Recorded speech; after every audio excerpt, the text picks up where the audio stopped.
आज बात करेंगे किडनी फेलियर के मरीज। बहुत सारे किडनी फेलियर के मरीज जो हम लोग देख रहे हैं वो बड़ा कंप्लेन करते हैं कि मेरा ब्लड प्रेशर बढ़ा हुआ है, ब्लड प्रेशर कंट्रोल कीजिए। ब्लड प्रेशर के बारे में वो बहुत ज्यादा परेशान रहते हैं और वो ब्लड प्रेशर कंट्रोल नहीं हो रहा है, उसका डर से, उसके अंदर में डर बैठा हुआ है और वो फिर डॉक्टर से जाके झंझट करता है, स्टाफ से झंझट करता है और वो कई मरीज इसको इतना अंदर से डर लग जाता है, उसको लगता है कि ब्लड प्रेशर बढ़ गया है, अब मेरा ब्रेन हेमरेज हो जाएगा, हमको हार्ट अटैक हो जाएगा, मेरा ये हो जाएगा, वो बहुत तरह की बातें बोलते हैं वो। तो आज हम ब्लड प्रेशर के बारे में बात करेंगे और किडनी फेलियर में हमने बहुत सारे वीडियो बनाए हैं। एक वीडियो में आपको बताया है कि जब आपका छकनी, जैसे चाय का छकनी होता है, जब चाय का छकनी जाम हो जाता है तो आप क्या करते हैं, आप ज्यादा ऊंचाई से चाय को डालते हैं। ज्यादा ऊंचाई से चाय को क्यों डालते हैं? क्योंकि प्रेशर बढ़ाना पड़ता है। जो किडनी डैमेज होता जाता है, शरीर बॉडी जो है अपना ब्लड का प्रेशर बढ़ा के आपके फिल्ट्रेशन को बढ़ाता है। ब्लड प्रेशर होना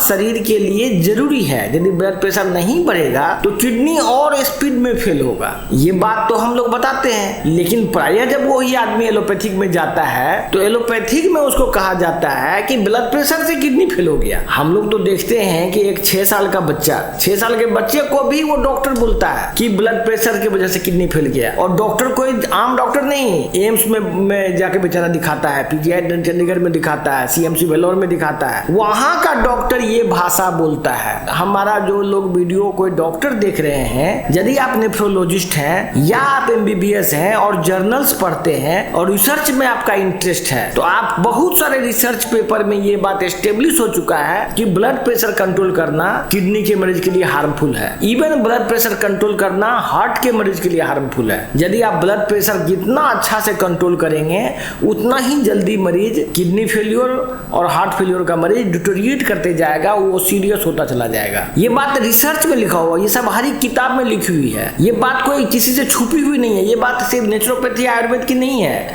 ये टोटली एलोपैथ की बात मैं कर रहा हूँ। यदि आप नेफ्रोलॉजिस्ट हैं, आपको पता होगा कि जब ब्लड प्रेशर को घटाया जाता है किडनी के मरीज का तो मरीज और स्पीड में डिटोरिएट हो जाता है। ये बुक्स में लिखा है, ये जर्नल्स में लिखा है, ये कई रिसर्च में साबित हो चुका है। जब ये साबित हो चुका है तो ये डॉक्टर गुमराह पेशेंट को क्यों करते हैं? ये डॉक्टर जो है पेशेंट को गुमराह क्यों करते हैं? होता कि इससे क्या है कि मरीज ब्लड प्रेशर को कंट्रोल करने के लिए दौड़ लगाता है, वो इतना डर जाता है कि उसमें से कुछ को हार्ट अटैक हो जाता है। कोई डॉक्टर क्या करता है, एक नहीं 10 6 ठो 50 ठो ब्लड प्रेशर का मेडिसिन दे देता है उसको, और ब्लड प्रेशर डाउन होकर किडनी पूरा शट डाउन हो जाता है और वो अचानक ही वो पेशेंट सीरियस होकर फिर डायलिसिस पे चला जाता है। तो मैं ये कहना चाहता हूँ कि ये इस तरह की गलतफहमी डॉक्टर के द्वारा फैलाई गई है और बड़े डॉक्टर के द्वारा फैलाई गई है। यदि आप नेफ्रोलॉजिस्ट हैं तो आप कमेंट पर हमको बताइए कि रिसर्च में ये बात लिखी हुई है कि नहीं जो मैं बता रहा हूँ। तो मैं आम लोगों को भी ये बात बताना चाहता हूँ कि आप यदि समझदारी से काम लेंगे तो आपका रिजल्ट हमारे उपचार में ऑलवेज बेहतर ही होगा। लेकिन मैं ये नहीं कहता कि हर एक मरीज मेरे इलाज में ठीक ही हो जाएगा। अल्टीमेट सच्चाई तो मरीज की यही है कि उसको मरना है। किसी को कोई अमर नहीं बना सकता। किसी के भी उपचार में कोई भी डॉक्टर, कोई भी संस्था किसी को भी अमर नहीं बना सकता। ऐसा नहीं हो सकता है कि वो कभी भी बीमारी मरे ही नहीं। मरेंगे मेरे इलाज में भी, लेकिन मेरा इलाज करने का मतलब है कि साइंटिफिक, एक विज्ञान द्वारा प्रमाणित और सही उपचार लोगों को मिल सके। यही मेरी कोशिश रहती है और इसी में हम लोग लगे हुए हैं। धन्यवाद।